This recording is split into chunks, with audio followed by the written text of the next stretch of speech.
માતર ખાતે આજે ગૌ સન્માન આહવાન અભિયાન અંતર્ગત હિન્દુ સમાજ ગૌ ભક્તો, રામ ભક્તો અને ગોપાલકો દ્વારા રેલી યોજાઈ મામલતદાર કચેરીએ આવેદનપત્ર આપવામાં આવ્યું હતું। આ કાર્યક્રમ દરમિયાન જોગણી માતાજીના મંદિરથી સૌ ભેગા થઈ ઓમકાર, રામધૂન અને વિજય મહામંત્રના પાઠ સાથે રેલીનું આયોજન કરવામાં આવ્યું હતું। ગૌ માતા બચાવો અને ગૌ હત્યા બંધ કરો જેવા સૂત્રોચ્ચાર સાથે રેલી મામલતદાર કચેરીએ પહોંચી હતી। આવેદનપત્રમાં ગૌ માતાને રાષ્ટ્રમાતા જાહેર કરવાની માંગ સાથે સમગ્ર દેશમાં ગૌ રક્ષા માટે એક સરખો અને કડક કાયદો બનાવીને તેમજ ગૌ હત્યા પર સંપૂર્ણ પ્રતિબંધ મૂકવાની માંગ કરવામાં આવી હતી। આ રજૂઆત મામલતદાર કચેરી મારફતે કલેક્ટર, મુખ્યમંત્રી, પ્રધાનમંત્રી અને રાષ્ટ્રપતિ સુધી પહોંચાડવામાં આવશે તેવી માહિતી આયોજકો દ્વારા આપવામાં આવી હતી। ભેદભાવ ન્યૂઝ રિપોર્ટર વિશાલ માલી।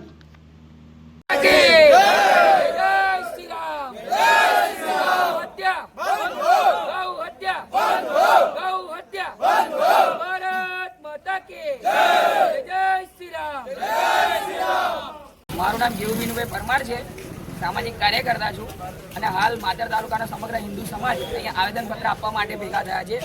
ખાસ કરીને આપણે જોઈએ છે કે ઠેર ઠેર ગૌ માતા માટે આપણા જેટલો કડક કાયદો હોવો જોઈએ એવો કાયદો છે પણ નથી, એવી પરિસ્થિતિ છે। તો આ સંજોગોની અંદર અમે બધા એવી રજૂઆત કરવા માટે આવ્યા છે અને આ રજૂઆત ફક્ત માતર તાલુકામાં, ખેડા જિલ્લામાં નહીં પરંતુ આખા દેશની અંદર આ રજૂઆત થઈ રહી છે, જેથી 10 કરોડ, 15 કરોડ, 20 કરોડ સહીઓ કરીને અમે સૌ સનાતની, અમે સૌ ગૌ ભક્તો, રામ ભક્તો અમે મોકલવાના છીએ। અમે મામલતદાર કચેરીએ, પછી કલેક્ટર સાહેબને, પછી પ્રધાનમંત્રીને, મુખ્યમંત્રીને અને રાષ્ટ્રપતિ સાહેબને બધા સુધી અમે આ મુદ્દો મોકલવાના છીએ। અમારી 3 એવી માંગ છે કે ગાય માતાને રાષ્ટ્રમાતા તરીકે જાહેર કરો, બરાબર છે। પછી ગાયનો એવો કાયદો બનાવો કે અલગ અલગ રાજ્યનો અલગ અલગ કાયદો ને પણ સમગ્ર ભારત વર્ષનો એક કાયદો હોવો જોઈએ અને ભારત દેશની અંદર ચાલતા લીગલ હોય, ઇલીગલ હોય, કાનૂની હોય, ગેરકાનૂની તમામ પ્રકારના કતલખાના બંધ થવા જોઈએ અને એવી કોઈપણ પ્રકારની પ્રવૃત્તિ કરતો કોઈપણ વ્યક્તિ જણાય તો એના જડબે સલાહ એને સજા થવી જોઈએ અને કોઈપણ રીતે એની એ સજા માફ ના થવી જોઈએ અને કડકના કડક કાર્યવાહી થાય અને કડકના કડક કાયદા બને એવી અમારી માંગ છે। એના માટે અમે સૌ આવેદનપત્ર આપવા માટે આવ્યા છીએ।